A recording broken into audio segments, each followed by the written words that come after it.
प्यारे बच्चों, सुप्रभात। आज हम 9th क्लास में हमारी जो लास्ट कविता जिसका नाम है बच्चे काम पर जा रहे हैं, इसके आंतरिक क्वेश्चन आंसर करते हैं। प्रीवियस वीडियो में हमने 1 2 3 क्वेश्चन किए थे। नेक्स्ट क्वेश्चन देखिए बेटे, यानी यहाँ जो क्वेश्चन नंबर 5 है ये आपका क्वेश्चन नंबर 4 रहेगा। हैं सारी चीजें हस्ब मामूल से क्या अभिप्राय है। ये कविता की पंक्ति दे दी है, यहाँ कविता में पंक्ति है ये कि है सारी चीजें हस्ब मामूल, तो वही पूछा है ये कि इसका अर्थ क्या है, क्या अभिप्राय है इसका। आंसर देखो बेटे, हैं सारी चीजें हस्ब मामूल से अभिप्राय यह है कि छोटे बच्चों के लिए खेलों और मनोरंजन के लिए आवश्यक सभी सामग्रियां अभी भी वैसी ही है जैसी पहले थी। हस्ब मामूल जो शब्द है बेटे, इसका अर्थ है यथावत। यथावत होता है जैसे पहले थी वो आज भी है। जैसे पंक्ति चैप्टर में आया था ना कि क्या उनकी गेंदें अंतरिक्ष में चली गई हैं, क्या उनकी रंग बिरंगी किताबों को दीमक ने खा लिया है, क्या सभी स्कूलों की इमारतें भूकंप में ढह गई हैं, क्या उनके सभी खिलौने काले पहाड़ के नीचे दब गए हैं। तो उसके बाद आया था ये कि भयानक है, अगर ऐसा होता तो भयानक होता ना, लेकिन भयानक है इससे भी ज्यादा कि है सारी चीजें हस्ब मामूल। इसका अर्थ है कि उनके मनोरंजन के लिए सभी सामग्रियां ना जैसे पहले थी ना आज भी वैसे ही हैं, उनमें कोई कमी नहीं हुई है, वो एज इट इज है जैसे पहले थी। अभी भी उनके लिए विद्यालय हैं, खेल के मैदान हैं, घरों के आंगन हैं, पर उनमें व्यवस्था के मारे बच्चे नहीं हैं। आज भी क्या है, स्कूल भी है बेटे, बच्चे स्कूल जा सकते हैं, विद्या ग्रहण कर सकते हैं, लेकिन जाते नहीं हैं। मैदान भी है जहां बच्चे खेल सकते हैं, घरों के आंगन भी है जहां बच्चे किलकारियां मारकर खिलखिलाहट करके हंस सकते हैं, खेल सकते हैं, लेकिन उनमें लाचारी ऐसी है कि उनमें बच्चे ही नहीं हैं, न विद्यालय में, न मैदान, न घरों के आंगन में। अर्थात बच्चे यहाँ जाने की अपेक्षा कहाँ जाते हैं, काम पर जाने के लिए विवश है। लाचार हैं वो कि वो न तो खेल पा रहे हैं, न विद्यालय जाते हैं शिक्षा ग्रहण करने के लिए, बल्कि कहाँ जाते हैं, लाचारी है उनकी, गरीबी है उनकी लाचारी कि उनको काम पर जाना पड़ रहा है। नेक्स्ट क्वेश्चन देखो बेटे, क्वेश्चन नंबर, ये हमारा क्वेश्चन नंबर 5 रहेगा। यदि आपके घर में कोई ऐसा बच्चा कार्य कर रहा है तो आप उसके लिए क्या करना चाहेंगे। बेटे बहुत सारे अमीर परिवार ऐसे भी हैं जिनके घरों में काम करने के लिए आते हैं, बच्चे भी आते हैं उनके घरों में काम करने के लिए। वहां क्वेश्चन ये आता है कि अगर आपके घर में अगर कोई बच्चा आता हो काम करने के लिए तो आप उसके लिए क्या करोगे। आंसर देखिए, यदि हमारे घर ऐसा कोई बच्चा कार्य कर रहा है तो उसकी देखभाल भी अपने बच्चों के समान करेंगे। यदि हमारे घर पर कोई बच्चा काम करने के लिए आ रहा है तो जैसे हम अपने बच्चों की देखभाल करते हैं वैसे उस बच्चे की भी देखभाल करेंगे, उसकी पढ़ाई के लिए प्रबंध करेंगे। जैसे हमारे बच्चे स्कूल जाते हैं तो वैसे ही उस बच्चे को भी हम कोशिश करेंगे कि स्कूल भेज सके।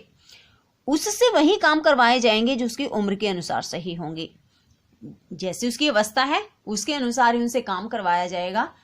बल्कि होता क्या है, जैसे बड़े बड़े घर होते हैं ना जो बच्चे काम करने के लिए जाते हैं, भारी भरकम काम भी उनसे करवाया जाता है और उनको बहुत कम वेतन भी मिलता है।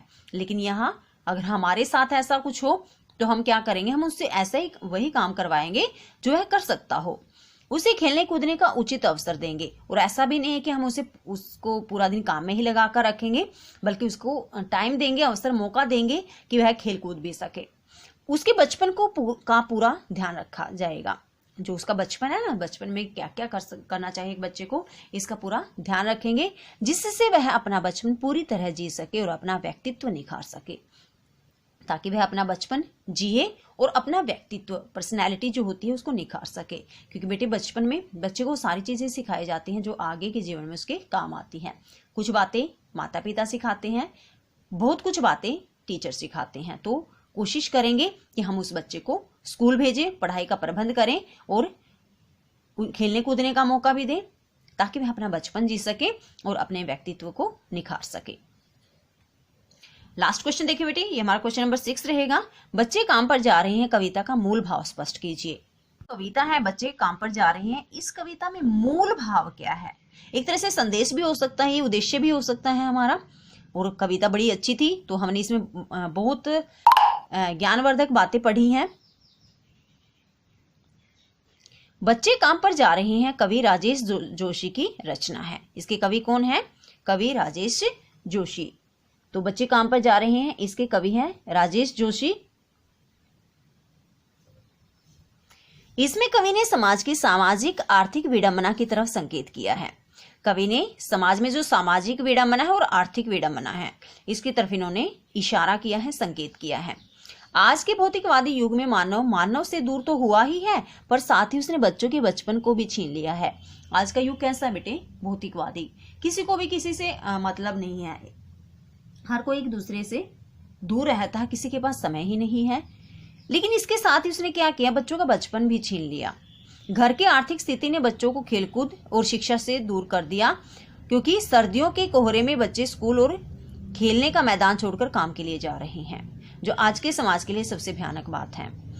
तो वर्तमान समय में एक विडंबना को प्रस्तुत किया कवि ने कि सर्दियों का टाइम है और बच्चे स्कूल नहीं जा रहे हैं और न खेल के मैदान में जा रहे हैं, बल्कि इनको छोड़कर कहाँ जा रहे हैं बच्चे?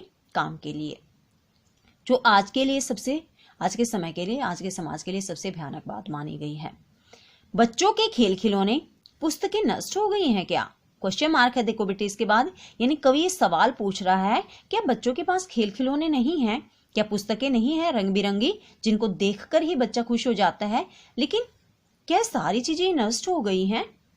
तभी तो बच्चे काम के लिए जा रहे हैं। अगर बच्चों के पास खेल खिलौने होते, मैदान होता, पुस्तकें होती, विद्यालय होता, तो शायद बच्चे काम पर नहीं जाते। लेकिन शायद ये चीजें नष्ट हो गई, तभी तो बच्चे काम के लिए जा रहे हैं। यदि वास्तव में ऐसा ही है तो दुनिया अधूरी हो जाएगी।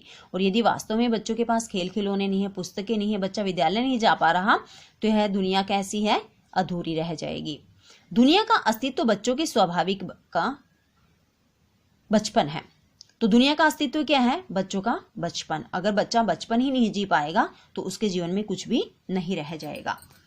बच्चों का काम पर जाना बहुत भयानक बात है। अगर बच्चा काम पर जाता है तो यह एक बहुत भयानक बात मानी गई है और इसको रोकना चाहिए। यानी बच्चों को काम पर न भेजकर विद्यालय भेजना चाहिए, खेल के मैदान में भेजना चाहिए, ताकि वो खेल सके और अपना बचपन जी सके। कवि कविता के माध्यम से दुनिया के सामने बाल मजदूरी के विकट विषय को रखना चाहता है। तो इस पूरी कविता का मूल भाव क्या है? बाल मजदूरी, जो एक गैर कानूनी कार्य है, लेकिन फिर भी कोई नहीं डरता। फिर भी बहुत सारी जगह ऐसी देखी गई है जहां छोटे छोटे बच्चे काम करने के लिए जाते हैं और उनके लिए कुछ करने के लिए दूसरों को प्रेरित करना चाहता है। और कवि चाहता है कि बच्चों को, जो कोई भी अगर बच्चों को काम पर जाते देखता है, काम करते देखता है, तो उनको रोकें और स्कूल भेजने के लिए प्रेरित करें, खेलने के लिए प्रेरित करें, खेल खिलौने दें उनको, ताकि वे भी अपना बचपन जी सके। तो पूरी कविता का मूल भाव क्या था बेटे? बाल मजदूरी को रोकना और बाल मजदूरी को रोकने के लिए लोगों को प्रेरित करना, ताकि वे अपनी भूमिका निभाएं और बाल मजदूरी को रोक पाएं। तो ये थी हमारी बेटी कविता, बच्चे काम पर जा रहे हैं, जिसमें एक विकट समस्या को कवि राजेश जोशी ने उठाया था कि छोटे छोटे बच्चे काम पर क्यों जाते हैं, जब उनकी अवस्था ऐसी है कि वो स्कूल जा सकते हैं, खेल कूद सकते हैं, खिलखिलाहट करके हंस सकते हैं। लेकिन ऐसा नहीं होता, बल्कि वे बच्चे काम पर जाते हैं।